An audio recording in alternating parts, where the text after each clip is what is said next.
Hello, hello student.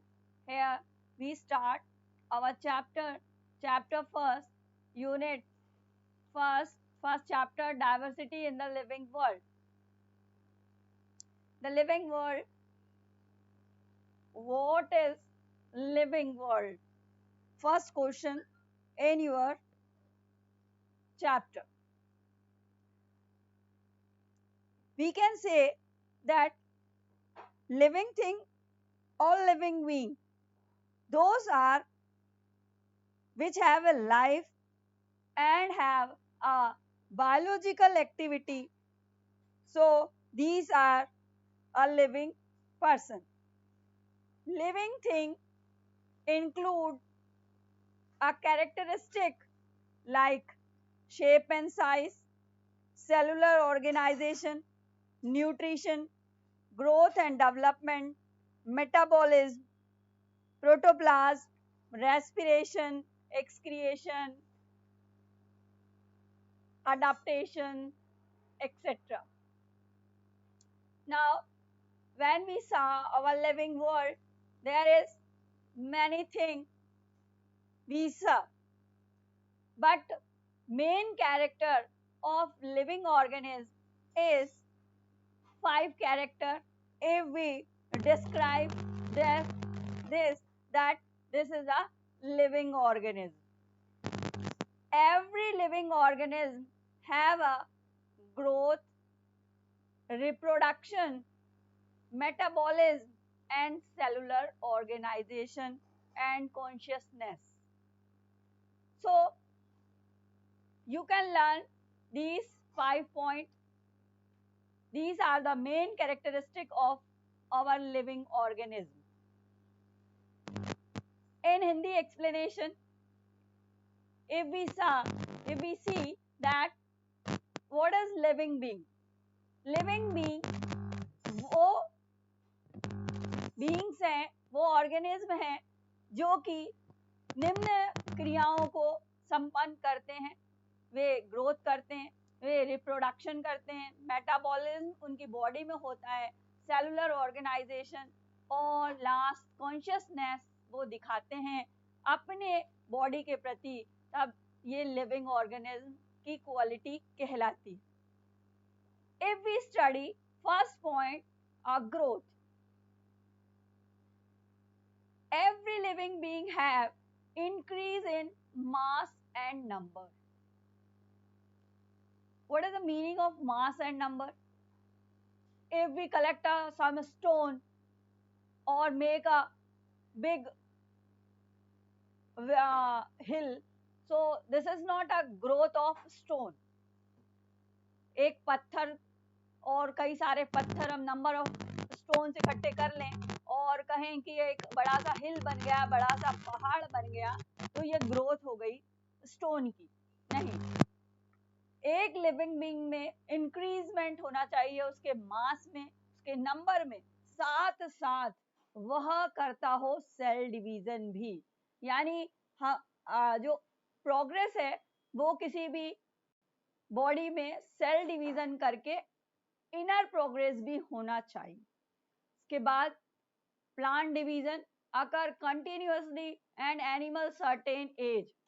Plant division करते रहते हैं कंटिन्यूअसली और एनिमल सर्टेन एज तक डिवीजन करते हैं.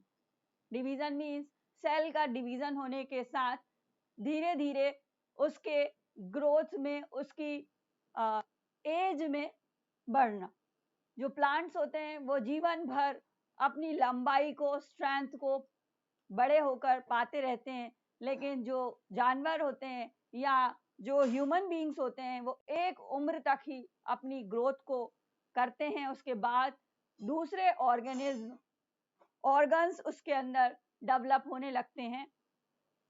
इस प्रकार का डेवलपमेंट ग्रोथ की एक क्वालिटी में होता है. पहला, अगर ग्रोथ को एक्सप्लेन किया हमने, सबसे पहले अगर किसी ह्यूमन बीइंग को हम देखते हैं तब वो होना चाहिए increase in mass and number. दूसरा, उसकी बॉडी में सेल डिवीजन होते रहना चाहिए. तीसरा, कंटिन्यूअसली उसके अंदर डिवीजन होते रहना चाहिए जिससे कि एक एज तक उसकी ग्रोथ हमें दिखाई दे. Fourth, division also enable to replace lost cell. Division के बाद में जो सेल हैं वो लॉस्ट भी होती हैं, यानी सेल धीरे धीरे डीजनरेट भी होती है, यानी जिसका जन्म हुआ है उसका खत्म होना, उसका मरना निश्चित है। Unicellular division to increase in number.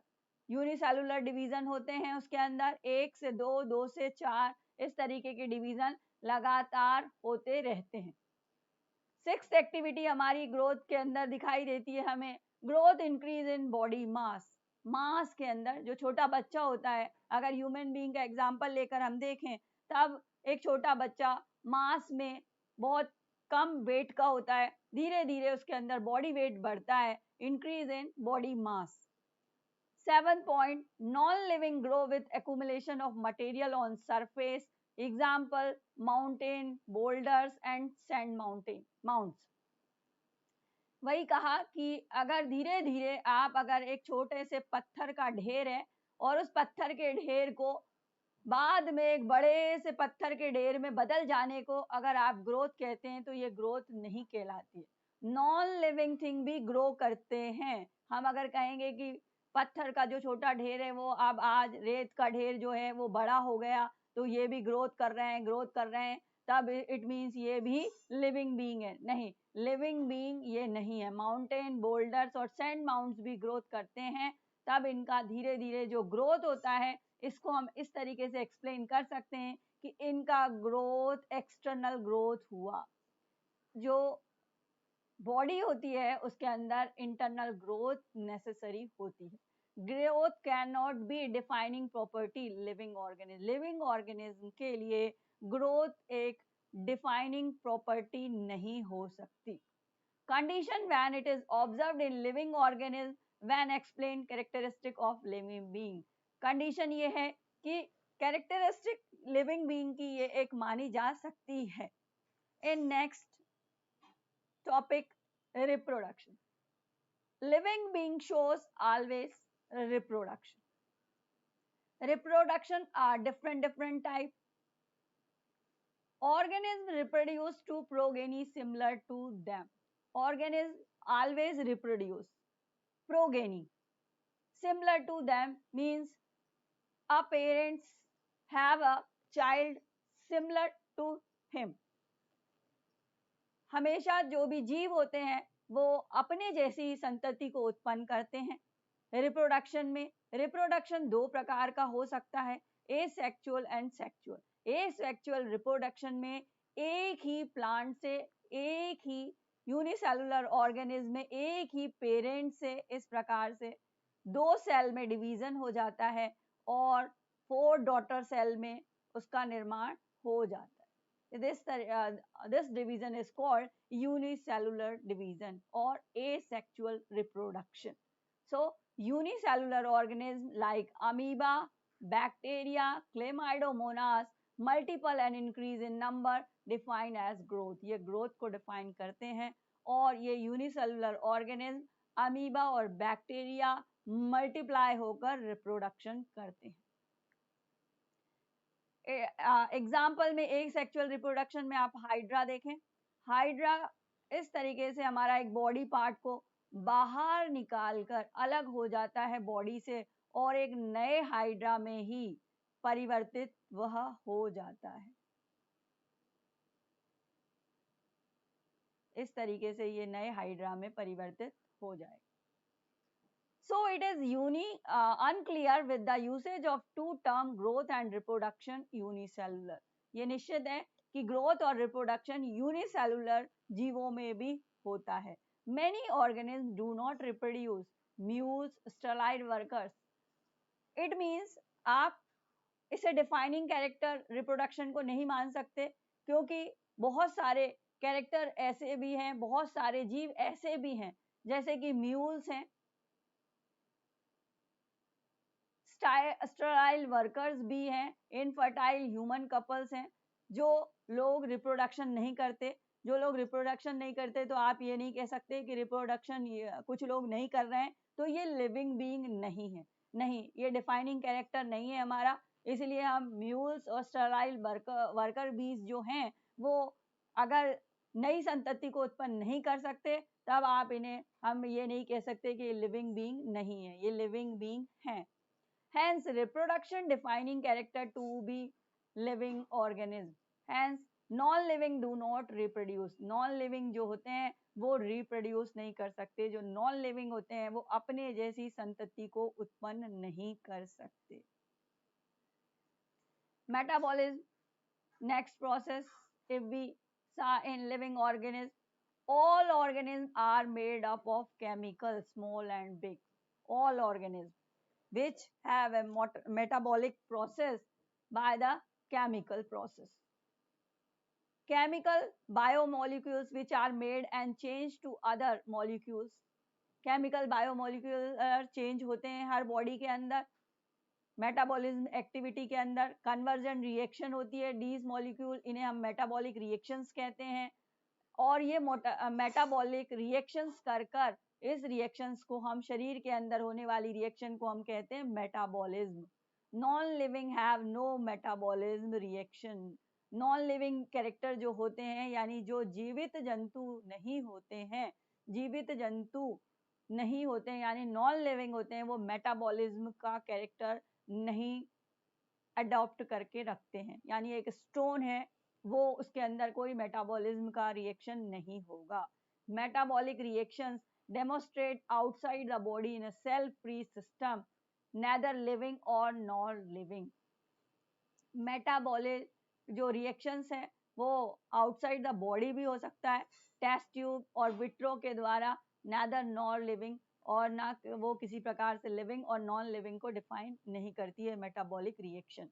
Metabolism defined feature of living being, hence cellular organization of the body is the defining feature of the life form. Life form का सबसे ज्यादा डिफाइनिंग फीचर है मेटाबॉलिज्म एक्टिविटी की। जीवित व्यक्ति ही metabolism activity करते हैं और जो नॉन लिविंग ऑर्गेनिज्म होते हैं वो मेटाबॉलिज्म एक्टिविटी नहीं करते हैं। एग्जाम्पल फोटोसिंथेसिस, प्लांट हमारा लिविंग बीइंग है, इसलिए फोटोसिंथेसिस की प्रोसेस को वो फॉलो करता है। सेलुलर रेस्पिरेशन भी करता है कैटाबॉलिज्म प्रोसेस के through.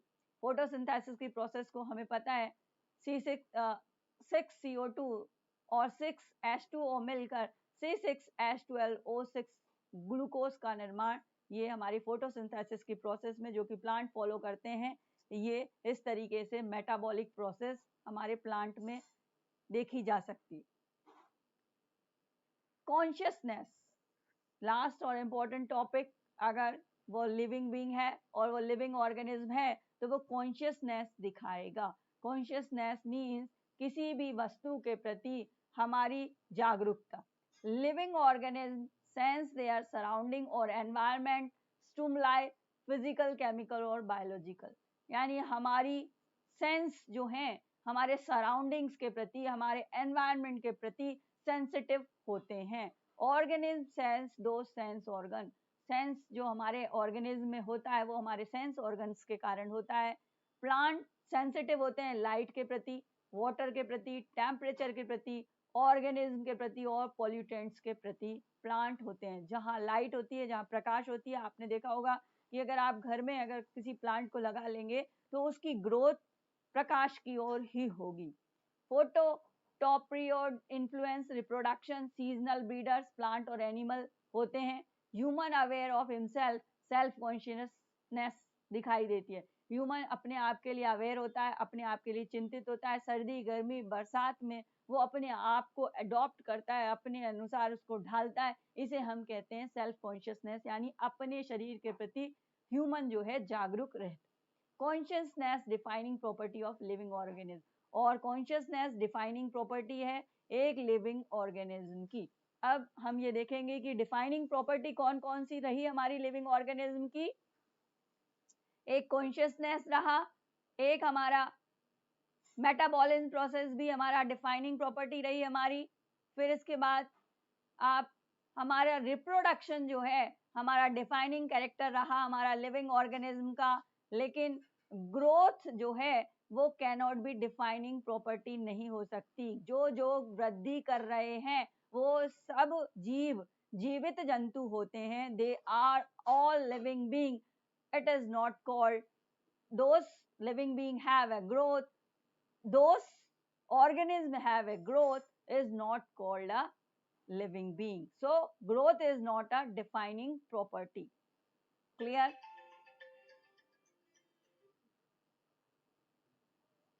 In this chapter, now we have studied diversity of living world.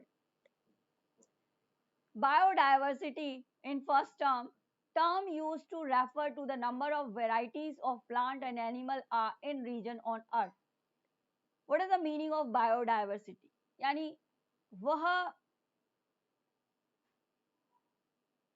संतति वैरायटी प्लांट और एनिमल की जो धरती पर जीवित रूप से लिविंग वर्ल्ड को डिफाइन करती है, लिविंग वर्ल्ड के रूप में रहती है, वह जहां तक फैली हुई है धरती पर उसे हम कहेंगे biodiversity. Number of species known 1.7 to 1.8 million species हमारी धरती पर उपस्थित हैं. Need for classification. Living organisms are classified into categories so they could be named, remembered, studied and understood. Need for classification. In this chapter, we have to study how to classify every living organism which is present in our living world. सभी जीवित जो organism हैं, अब जरूरत हुई पृथ्वी पर हमने देखा कि लिविंग ऑर्गेनिज्म कौन कौन से हुए और नॉन लिविंग कौन कौन से हुए. जो लिविंग ऑर्गेनिज्म रहे, अब उन्हें कैसे हम याद रखें, कैसे हम उन्हें नाम रखें, कैसे हम उनको आगे की ओर स्टडी करें और कैसे हम उन्हें अंडरस्टूड रहें, यानी आगे तक उन्हें जान पाएं, इसके लिए हमें जरूरत हुई क्लासिफिकेशन की. इस चैप्टर में मेन इंपॉर्टेंट हम क्लासिफिकेशन के बारे में पढ़ेंगे. Need to standardize naming organism so organism name same in all over the world. यहाँ हमें जरूरत हुआ कि हर ऑर्गेनिज्म एक नाम से पहचाना जाए.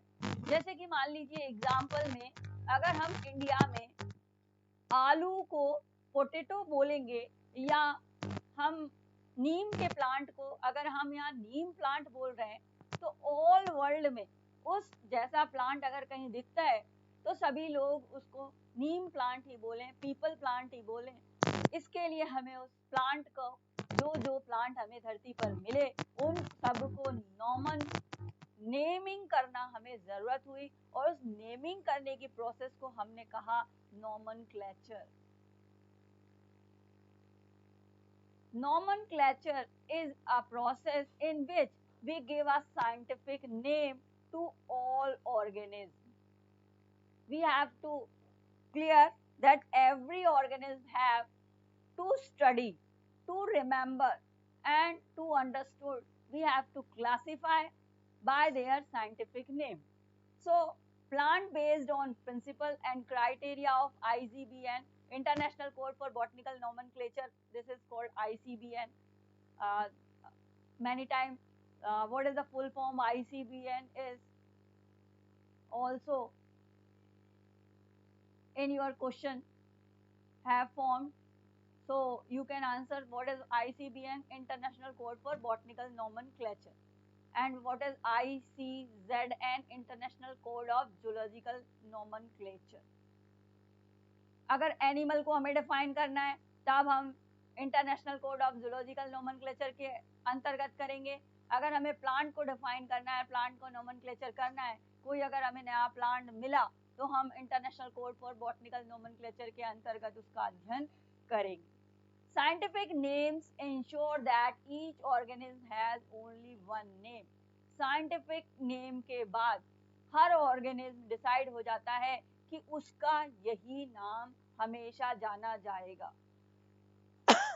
पृथ्वी पर जब तक वो जीव उत्पत्ति हुई है और जब तक वह उसका एग्जिस्टेंस पाया जाएगा तब तक उसको इस नाम से जाना जाए.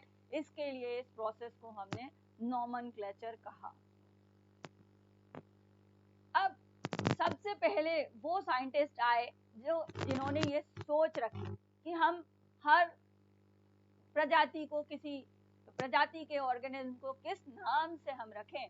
तब हम बायनोमियल नोमेनक्लेचर की बात आई और उसे हम first introduce by Carolus Linnaeus. सबसे पहले एक साइंटिस्ट आए कैरोलस लीनियस जिन्होंने इस बायनोमियल नोमेनक्लेचर दिया और ही पब्लिश द बुक, और उन्होंने उसके लिए एक बुक भी लिखा, उसे हम सिस्टेमा नेचुरी कहते हैं। यहाँ इन्होंने बताया कैरोलस लीनियस ने, सबसे इम्पोर्टेंट हमारा यहाँ साइंटिस्ट का नेम याद रखने के लिए रहेगा, आप लोग याद रखें इसको, Carolus Linnaeus, it is important. So Carolus Linnaeus provide a binomial nomenclature. The scientific naming of an organism using two words.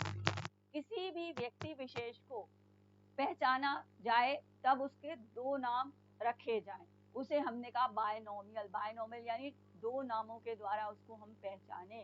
Each name two components, generic name और स्पेसिफिक स्पीसीज नेम, यानी उसके जो जेनरिक नेम और species के name को मिलाकर उसका nomenclature किया जाए, उसका नामांकरण किया जाए।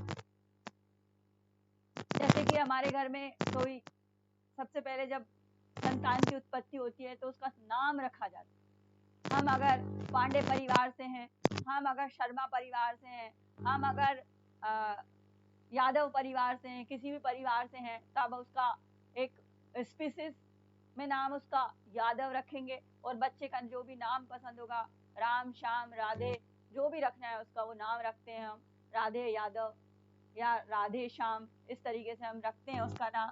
तब हम दो प्रकार से रखते हैं, यादव से वो अपनी प्रजाति को पहचाना जाए, और प्रजाति में वो किस नाम से पहचाना जाए कि वो राधे है। इस प्रकार से नोमेनक्लेचर हमें रखना जरूरी है। रूल्स फॉर नोमेनक्लेचर, नाम रखने के लिए, नेमिंग करने के लिए किसी भी ऑर्गेनिज्म का रूल्स क्या क्या फॉलो करने होते हैं। पहला, biological names are generally Latin and written in italics. Biological names हमेशा जनरली जो है लैटिन भाषा में होने चाहिए। फर्स्ट वर्ड रिप्रेजेंट जीनस, उसके फर्स्ट वर्ड जो है उसके जीनस को रिप्रेजेंट करेगा। Second word denote specific affinity. Both word of biological name should be underlined separately when handwritten and italic if printed. First word denoting genus start with capital letter and specific epithet or species name should start with a small letter. And this now a process we study a taxonomy. Process of classification based on characteristic of living organism, वह प्रक्रिया जिसके द्वारा हम classified करते हैं किसी को भी, उसे हमने टैक्सोनॉमी कहा। External and internal structure, cell structure, development, ecological information basis of modern taxonomy. Modern जो टैक्सोनॉमी है उसमें हमने उसका स्टडी एक्सटर्नल और इंटरनल स्ट्रक्चर, सेल स्ट्रक्चर, उसका देख कर उसका जो इकोलॉजिकल डेवलपमेंट है, यानी इंडोनेशिया का जो बालक है वो किस तरीके से परिवर्तित होता है और एक इंडिया का बालक किस तरीके से परिवर्तित होगा, यानी उसका सेल स्ट्रक्चर क्या होगा, इंटरनल एक्सटर्नल स्ट्रक्चर क्या होगा, इस सब को स्टडी किया गया हमारे टैक्सोनॉमी प्रोसेस में। Human being is interested to know different organism and diversity along with their relationship with other systematics. दूसरे सिस्टमैटिक से किस प्रकार की रिलेशनशिप है उन्हें, ये भी हमने यहाँ स्टडी किया। Systematic, what is the meaning of systematic? It deal with the classification of organisms based on their diversities and relationship among them. Systematic के अंदर हमने ये स्टडी किया कि वो किस डाइवर्सिटी का है, यानी किस परिधान का, किस एरिया का वो है, किस प्रकार की उसके जीन है, कि उसके जो पूर्वज थे वो किस प्रकार के डाइवर्सिटीज को फॉलो करते हुए आए और किन किन बीच में कौन सी प्रजाति को रिलेशनशिप बीच में हमें दिखाई दी। जैसे कि मान लीजिए आप एम्फीबियंस को देखेंगे, तब एम्फीबियंस के अगर क्वालिटीज को आप स्टडी करें, एम्फीबियंस मीन्स जो पानी में रहते हैं, जैसे मीन्स फ्रॉग, आधा पानी और कभी कभी वो जो है बाहर निकल कर भी आ जाता है। अगर हम एम्फीबियंस को स्टडी करें तो कुछ उनकी जो कैरेक्टरिस्टिक्स हैं वो हमें उन्हें फिश से भी रिलेटेड होंगे और एवीज से भी रिलेटेड होंगे, जो कि उड़ने वाले पक्षी हैं, उनसे भी उनका रिलेशनशिप हमें दिखाई देगा। ये सब हम स्टडी करने वाले हैं taxonomy hierarchy. It is the arrangement of various taxa of classification. अब वेरियस टैक्सा को क्लासिफिकेशन हमने डिवाइड किस तरीके से किया, ये हम टैक्सोनॉमी में स्टडी करेंगे। सबसे पहले स्पीसीज, फिर जीनस, फिर फैमिली, ऑर्डर, क्लास, फाइलम और किंगडम।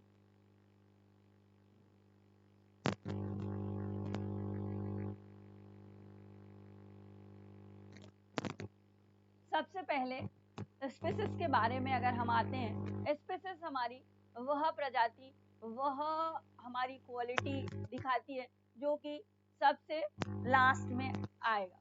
यानी हम सबसे पहले स्टडी करेंगे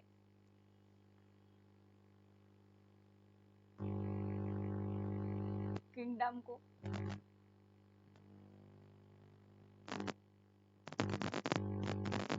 फिर उसके बाद हम डिस्कस करेंगे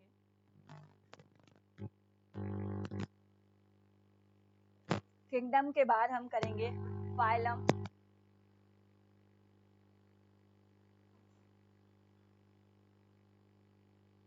फाइलम के बाद स्टडी करेंगे हम क्लास,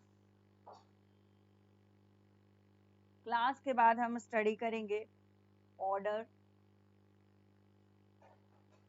फिर हम स्टडी करेंगे फैमिली, और फैमिली के बाद हम स्टडी करेंगे जीनस, और जीनस के बाद हम स्टडी करेंगे species.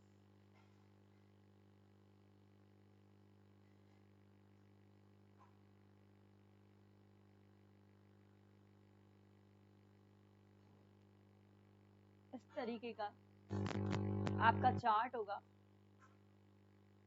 Large variety, if you have seen that there is a large variety is in kingdom shows.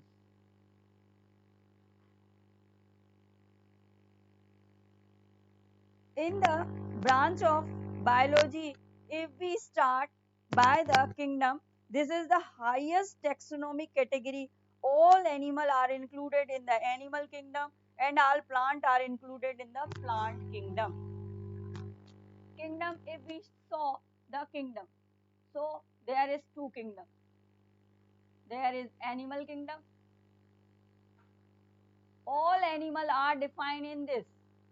So this is called animal kingdom and this is plant kingdom. All animal are defined. All animal. This is big characteristic of living being. So if we put every animal, first we put in animal kingdom, and every plant we put in plant kingdom. And if we describe, if we certify in this process, then we saw that first species.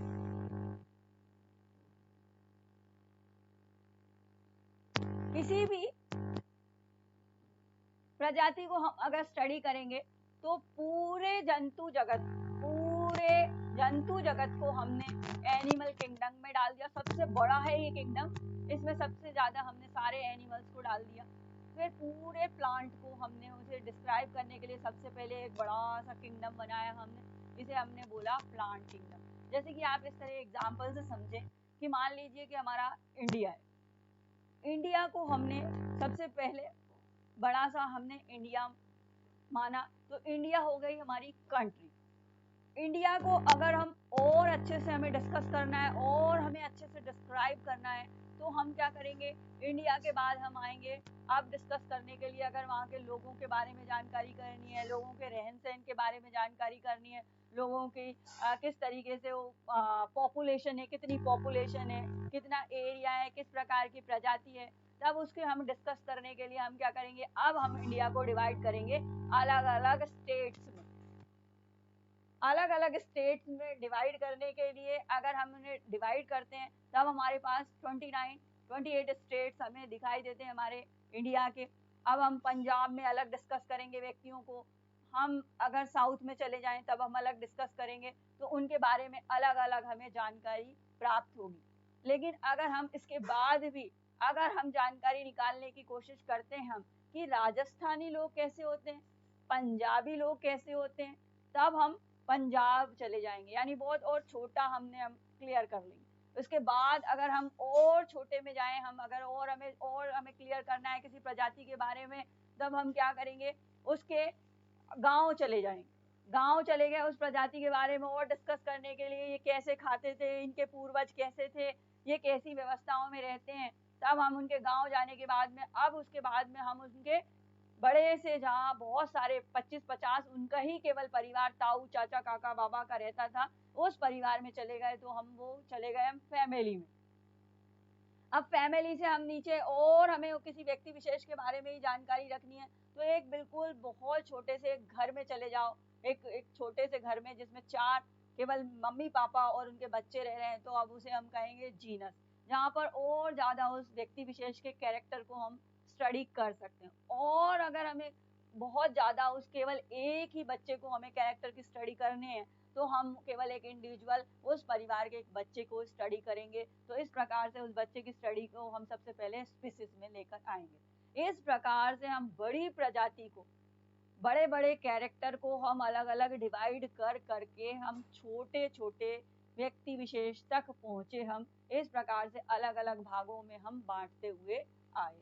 अब आपको clear हो गया होगा। सबसे पहले हम study कर रहे हैं नीचे से, स्पीसीज से। अगर सबसे पहले हम स्पीसीज की जगह अगर हम इस तरीके से स्टडी करते हैं, हम सबसे पहले पहुंचते हैं हमारे फाइलम।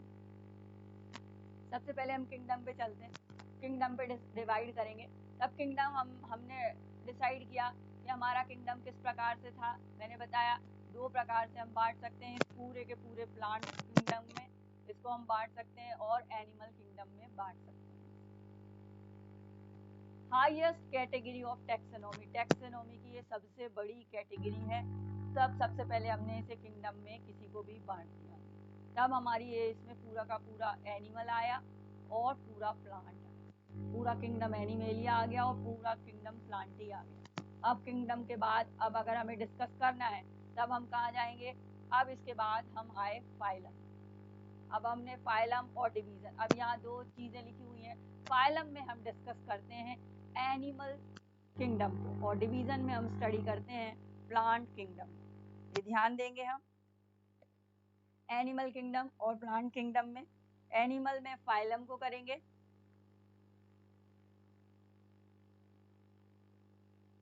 एनिमल है ये, और इसमें हम प्लांट को करेंगे डिस्कस। अगर डिवीजन हम लिख रहे हैं, किसी भी प्लांट को हम डिस्क्राइब कर रहे हैं, तब हम यहाँ प्लांट लिखेंगे। It include classes with a very few similarities. कुछ सिमिलरिटीज को हमने अगर लेना है हमें, तब हम फाइलम में रखेंगे। वो जीव जो मान लीजिए कि 1000 लोगों की स्टडी करनी है, अब 1000 में से फाइलम में स्टडी करने के लिए हमने अब 500 कर दिया, यानी कम कर लिया। तब हम फाइलम और डिवीजन, ऐसे 500 लोग हमने एक फाइलम में रखे जिनकी की कुछ सिमिलरिटीज मिलती हैं, लेकिन फ्यू सिमिलरिटीज मिलती हैं, यानी कम सिमिलरिटीज उनमें मिलती हैं। लेकिन उनमें क्या होना चाहिए कि वो फाइलम कैसा होना चाहिए, कॉर्डेडास होने चाहिए, यानी सबके पास कॉर्डेट्स होने चाहिए, वो सारे कॉर्डेट्स होने चाहिए, यानी जिनके अंदर रीढ़ की हड्डी उपस्थित है। This is called chordates. तो कॉर्डेट्स हमारे फिश, एम्फीबियंस, रेप्टेलिया, एवीज और मैमेलिया हमारे कहाँ आए, फाइलम कॉर्डेट्स। इसके बाद अगर हम फाइलम डिवीजन अगर प्लांट की बात करते हैं, तो डिवीजन में हमारे आए एंजियोस्पर्म। एंजियोस्पर्म में आए डाइकोट और मोनोकोटिलिडन। इस प्रकार अगर हम डाइकोट को और स्टडी करें और डिफाइन करने की कोशिश करें कि डाइकोट में कौन कौन से आए और मोनोकोट में किस तरीके से आए, तब हम अब क्लास में जाएंगे। It include all related order having a few similar character. Example, अगर हम फाइलम कॉर्डेट को एग्जाम्पल कर रहे हैं, तो अब हम क्लास में और हमने छोटा कर लिया और हमने कम कर लिया कि अब हमें और ज्यादा डिस्कस करना है, तो अब और संख्या कम कर ली हमने। तब हम क्या करेंगे, केवल हम क्लास में किन्हें डिस्कस करेंगे, केवल मैमेलिया को करेंगे हम डिस्कस। अब मैमेलिया को डिस्कस करना है हमें, जिसमें कि मैमल्स जो होते हैं सारे के सारे, वो मैमल्स प्रजाति को हमें यहाँ डिस्कस करना है। तो हम मैमल्स प्रजाति में हमने किन्हें ले लिया, मंकी ले लिया, गोरिल्ला ले लिया और सारे कार्निवोरस ले लिए। और यहाँ कार्निवोरस मीन्स हर्बीवोरस, कार्निवोरस आपने स्टडी किया होगा। Carnivorous all are eating flesh is called carnivorous plant, carnivorous animal. In class dicotyledon include order oleales और स्पेनिडेल्स, मैंगो लाइक प्लांट हमने इसमें स्टडी किए। इसके बाद क्लास के बाद अगर हमने स्टडी करेंगे तब हम आएंगे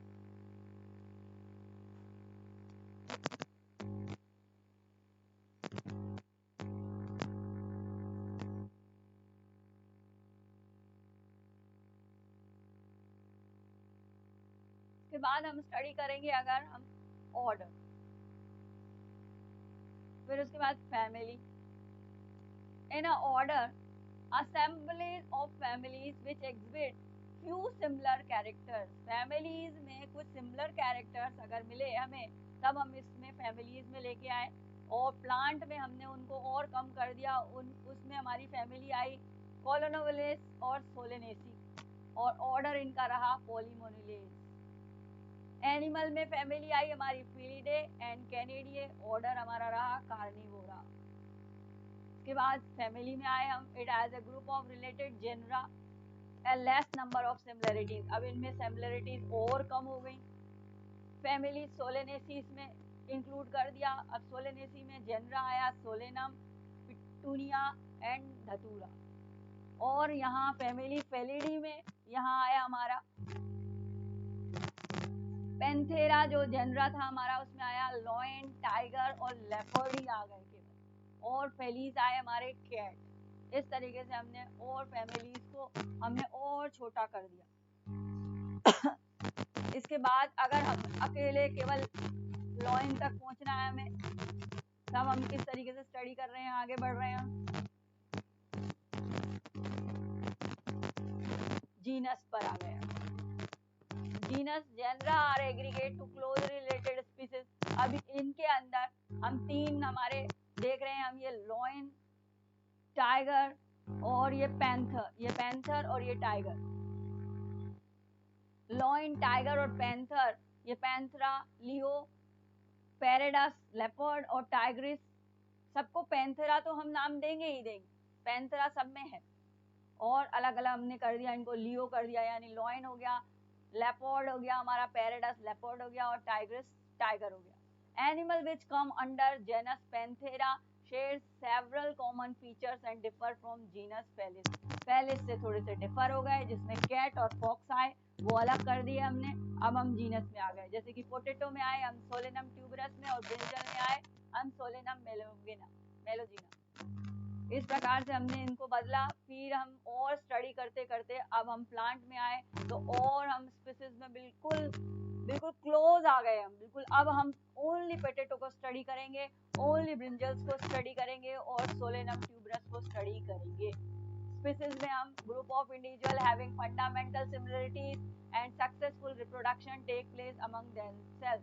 सबसे बड़ी बात स्पीसीज की कि ये ग्रुप ऑफ इंडिविजुअल्स ऐसे होते हैं जिनमें की फंडामेंटल सिमिलरिटीज होती हैं और ये सक्सेसफुल रिप्रोडक्शन भी कर सकती हैं। ऐसी स्पीसीज, ऐसी प्रजाति जो आपस में रिप्रोडक्शन कर सकें और इतनी क्लोज हों, उन्हें हम स्पीसीज में रखते हैं। Distinct morphological differences there between two closely related species. बहुत ज़्यादा टू क्लोजली रिलेटेड स्पीसीज इसके अंदर रखी गई स्पीसीज में। Panthera tigris, Panthera leo, Solanum tuberosum, Solanum nigrum. Panthera and Solanum generic name. Next, higher level taxon. Genus may have more than one specific epithet represent different organism. Different organism में इस प्रकार से पाए जाने वाले जीवों को हमने हमारे स्टडी किया। ये आपको समझ में आ गया होगा। अगर एक्सप्लेनेशन में कहीं प्रॉब्लम है तो आप चैट के माध्यम से मुझसे दोबारा एक्सप्लेनेशन के लिए कह सकते हैं। इस प्रकार से हमने ये स्टडी किया। इस इस चैप्टर के अंदर हम लोग और स्टडी करेंगे taxonomic aids. Taxonomic of various species of plant and animal and other organisms, no bioresources and diversity. Means taxonomic studies के लिए हमें various species हमारी बनाई हम लोगों ने known ये जानी गई बायोरिसोर्स और डाइवर्सिटी का ये माध्यम है, यानी हमारे जैविक संतुलन को बनाए रखने के लिए जैविक संपदा के रूप में हमने इन्हें रखा। स्टडीज रिक्वायर करेक्ट क्लासिफिकेशन, जिससे कि हम स्टडी कर सकें, करेक्ट क्लासिफिकेशन कर सकें, आइडेंटिफिकेशन कर सकें, पहचान सकें, collection of actual specimen of plant and animal. और अगर हम हमारी बायोडाइवर्सिटीज को हमें स्टडी करना है तो एक्चुअल स्पेसिमेन हमें प्लांट और एनिमल से इकट्ठा करना है, तो हमें इसे बायो रिसोर्स के रूप में दिखाना होगा, बायो रिसोर्स के रूप में हमें इसे रखना होगा। Fundamental of studies and essential for training in systematics, और किस प्रकार से सिस्टमेटिक्स में इसे डिवाइड किया गया। टेक्सोनॉमिकल एड्स में हमने बनाए कि हम किस प्रकार से स्टडी करेंगे। सबसे पहले हमने रखा हर्बेरियम में, दूसरा बॉटनिकल गार्डन बनाया हमने, तीसरा हमने म्यूजियम बनाया, चौथा हमने जूलॉजिकल पार्क बनाया। इस प्रकार हमारी जो बायोडाइवर्सिटिकल जो हमारे जीव हैं, हमारी वेरियस स्पीसीज है, हम उनको कैसे कैसे स्टडी करेंगे। हर्बेरियम में वो प्लांट्स स्टडी किए जाते हैं जो कि लंबे समय तक उन्हें हम रख सकें। Herbarium is a storehouse of collected plant species that are dried, pressed and preserved on sheet. Herbarium में आप लोगों ने देखा होगा कि किताब में हम कभी कभी किसी फूल को या किसी पत्ते को रख लेते हैं, सूखने पर भी वो हमें वैसा ही दिखाई देता है। वही प्रकार का स्टोर हाउस एक कलेक्शन किया जाता है, इसे हम हर्बेरियम कहते हैं। दैट आर ड्राइड, वहां पर सुखा लिया जाता है, प्रेस कर दिया जाता है और प्रिजर्व करके शीट के अंदर उस प्रजाति को रखने की कोशिश की जाती है, जिससे कि हम लंबे समय तक उसको स्टडी कर सकें। Specimen description on herbarium sheet, और हर्बेरियम शीट बनाकर लेबल ऑफ डेट डाल दिया जाता है, place of collection, English vocal and botanical name, local नाम और बॉटनिकल नेम, फैमिली और कलेक्टर नेम, उसको इकट्ठा करने वाले को भी हम नाम, कलेक्टर नेम मीन्स इकट्ठा करने, जिसने जो इकट्ठा करके लाया है उसका नाम भी हम वहां रखते हैं। Quick referral system of taxonomic study, जिससे कि हमारी क्विक जल्दी से स्टडी उस प्लांट के बारे में हो सके। एक तरीका हम हार्बेरियम के द्वारा भी हम हमारी प्लांट्स को स्टडी करते हैं, एक बॉटनिकल गार्डन में भी हम स्टडी करते हैं। या हर्बेरियम में हमने वो प्लांट जो कि लंबे समय तक हमारे साथ नहीं रह पाए, उनको भी हम स्टडी कर सकते हैं। इसमें स्टडी करेंगे आप बॉटनिकल गार्डन में, specialized garden having collection of living specimen. यहाँ लिविंग स्पेसिमेन को जीवित रखा जाता है, वह प्रजाति जो कि अब एक्सटेंट हो गई है, अब धरती पर लगभग उपस्थित नहीं है, तो कोशिश की जाती है कि बॉटनिकल गार्डन्स के माध्यम पर ऐसे कलेक्शन को भी, स्पीसीज को बचाया जाए और उस कलेक्शन को बनाए रखा जाए धरती पर। Plant grow for identification purpose, और पहचानने के लिए हम पर्पस पर भी उसे उद्देश्य के रूप में भी हम रखते हैं। Plant is labelled with botanical and scientific name and family, plant को लेबल कर दिया जाता है उसकी बॉटनिकल, साइंटिफिक नेम और फैमिली के साथ में। बॉटनिकल गार्डन्स बहुत सारे हमारे देश में आप बुक में पढ़ेंगे, आपके बुक में चैप्टर्स में आप देखेंगे, तब फर्स्ट चैप्टर में आपके बहुत सारे बॉटनिकल गार्डन का नेम भी दिए गए हैं, आप उन्हें स्टडी कर सकते हैं बॉटनिकल गार्डन में। बॉटनिकल गार्डन आपका इम्पोर्टेंट जूलॉजिकल पार्क भी हैं आपके, बायोलॉजिकल म्यूजियम भी हैं आपके, अगर आप आपके बुक में देखते हैं।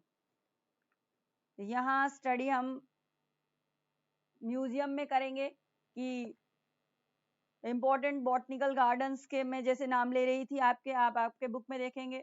रॉयल बॉटनिकल गार्डन है, रॉयल बॉटनिकल गार्डन इंग्लैंड में भी है, Indian Botanical Garden Shivpur Calcutta India में भी है, Lloyd Botanical Garden Darjeeling West Bengal में है। आपके बुक पेज नंबर 15 पर आप बहुत सारे इम्पोर्टेंट बॉटनिकल गार्डन्स के नेम को भी देख सकते हैं, पढ़ सकते हैं। इसके बाद हम म्यूजियम देखेंगे। Museum have a collection of preserve plant and animal species study and reference. Museum भी एक ऐसा स्थान है जहाँ पर प्रिजर्व करके कई सारी प्लांट की प्रजाति को और एनिमल स्पीसीज को रखा जाता है। Set up in educational institute, और एजुकेशनल इंस्टीट्यूट यानी आगे चलकर हम उस प्रजाति के बारे में जान सकें, इसके लिए भी हमें म्यूजियम में स्पीसीज को रखकर स्टडी किया जाता है। स्पेसिमेन प्रिजर्व्ड इन कंटेनर जार इन प्रिजर्वेटिव सोल्यूशन। प्रिजर्वेटिव सोल्यूशंस के अंदर इस स्पेसिमेन को इकट्ठा करके हम सुरक्षित रखने की कोशिश करते हैं। स्केलेटन ऑफ एनिमल्स भी, और बहुत सारे लार्ज एनिमल को स्टफ्ड और प्रिजर्व करके अलग अलग बॉक्सेस में रखे जाते हैं म्यूजियम के अंदर। जूलॉजिकल पार्क में, zoological park are the place where wild animal are kept in protected under human care। Botanical garden में हमने यानी प्लांट को हमने प्रिजर्व करके रखा, प्लांट को हमने प्रोटेक्शन दिया। जूलॉजिकल पार्क में हम वाइल्ड एनिमल को प्रोटेक्शन करते हैं। Learn food habits and behaviour, वहां पर उनके फूड हैबिट्स को और बिहेवियर को स्टडी करते हैं। की last important point of your chapter, a taxonomic की। A taxonomic key is a device that biologists use to figure out what unknown organisms actually are। कहीं ऑर्गेनिज्म को अगर हमें स्टडी करना है कि वो ऑर्गेनिज्म एक्चुअली क्या था, दिस की is help you to give an answer and series of questions about the characteristic, and answer is narrowed down. If we saw a dry skin animal, if we want to, then if we saw a salamander, so it have no dry skin. So if we study about hair, so if we saw lizard, that he has no hair, it has no hair. Opposable thumbs, tiger have no opposable thumb. Bipedal means दो पैरों को अपने चलने और कभी कभी हाथों को उस कार्य के लिए उपयोग में करना, हमें अपोजेबल थम्स हमारे दिखाई देंगे यहाँ पर हमारे गोरिल्ला में और ह्यूमंस में। हेयर्स भी दिखाई देंगे हमें ह्यूमंस में, और ड्राई स्किन भी दिखाई देगी हमारे। ये सारे क्वालिटीज हमारे अगर हम चेक करते धीरे धीरे जाएंगे, हम धीरे धीरे एनिमल को अलग अलग करते हम डिस्क्राइब करते जाएंगे, तो लास्ट में ये सारी क्वालिटीज वाला एक हमें आंसर मिल जाएगा। गोरिल्ला में हमें बायपेडल में, गोरिल्ला जो है बायपेडल मीन्स दो पैरों से चलने वाला, गोरिल्ला यहाँ आकर अलग हो जाता है। गोरिल्ला में हमारा आंसर नो आएगा। इसके बाद दो पैरों पर चलने वाला तो केवल कौन मिलेगा, human. So this is called a taxonomic key. By this key is another taxonomical aid used for identification of plant and animal based on similarities and dissimilarities। सामान्य, एक जैसे और असामान्य जीवों और पादपों में अंतर करने की ये एक प्रोसेस है। Based on contrasting character generally in pair and couple. अलग अलग ये कॉन्ट्रास्टिंग कैरेक्टर मिलने होते हुए भी जीवों को किस प्रकार से अलग किया जाता है। represent choice between two opposite option, expecting one and rejecting another। एक को हमें स्वीकार करना है, दूसरे को हमें बाहर निकालते चलना है, हमें छांटते हुए चलना है। ईच स्टेटमेंट लीड, और हर स्टेटमेंट आगे हमें आंसर देता है। सेपरेट टेक्सोनॉमी की, each taxonomy category like family, genus, species, identification purpose, और एनालिटिकल इन नेचर। और नेचर भी इसी प्रकार का एनालिटिकल रहा, उसने अलग अलग प्रकार की जीवित जंतुओं को छांटने, बीनने और नाम देने के लिए अलग अलग प्रोसेस को फॉलो किया। एक विशिष्ट प्रजाति को विशिष्ट लक्षण तो उसने दिया ही। इस टैक्सोनॉमिक की के द्वारा हम किसी भी नोमेनक्लेचर के द्वारा हम स्टडी कर सकते हैं कि किसी भी प्लांट को, किसी भी प्रजाति को किस प्रकार से अलग नाम दिया जाए, और किस प्रकार से किसी भी जीवित जंतु को, पादप को हम किस प्रकार से अलग अलग वैरायटी में हम बांट सकते हैं। जैसे कि मान लीजिए आप एग्जाम्पल में प्लांट्स नेम, हमने बॉटनिकल बहुत सारे नेम दिए। मस्टर्ड है, ब्रेसिका कैम्पेस्ट्री, नी में अजारडिका इंडिका, पी का नाम दिया पाइसम सेटाइवम, ब्रिंजल का नाम दिया सोलेनम मेलेगोना। इस तरीके से हमने अलग अलग प्लांट नेम देकर हमने हमारे नोमेनक्लेचर को लिविंग बीइंग पर उपयोग में लाए। और several lakh plant and animal are found in the world. So how to differentiate between naming them, how to naming them by the nomenclature. Or some books are written also by Carolus Linnaeus. First is Genera Plantarum, second is Species Plantarum, third is Systema Nature, fourth is Critica Botanica, fifth is Philosophia Botanica. These books are also written by Carolus Linnaeus. Carolus Linnaeus, scientist name is so important. He gave a binomial nomenclature to nomenclature of living being. nomenclature के द्वारा हम हर living being को identify कर पाए। सबसे important binomial nomenclature हमारे Carolus Linnaeus के द्वारा दिया गया। कैरोलस लीनियस को सबसे ज़्यादा इंपॉर्टेंट हम मानेंगे। वो साइंटिस्ट ऐसे थे जिन्होंने हमें इस प्रकार की जानकारी दी कि किस प्रकार से हम एक प्लांट को अलग अलग प्रकार में डिस्क्राइब करते हुए उसके जीनस और स्पीसीज तक पहुंच सकते हैं। इफ वी सा question answer, then who is known as father of taxonomy? The father of taxonomy is Carolus Linnaeus. Name the branch of taxonomy in which numerical principles are used. Numerical taxonomy. The group of organisms which are mutually fertile is called species. यानी आपस में जो fertile हो सकती है, आपस में reproduction कर सकने वाले ऑर्गेनिज्म को हमने स्पीसीज कहा। So now your chapter is completed. If you want to know any question or any queries, you can give me a chat. So again, thank you.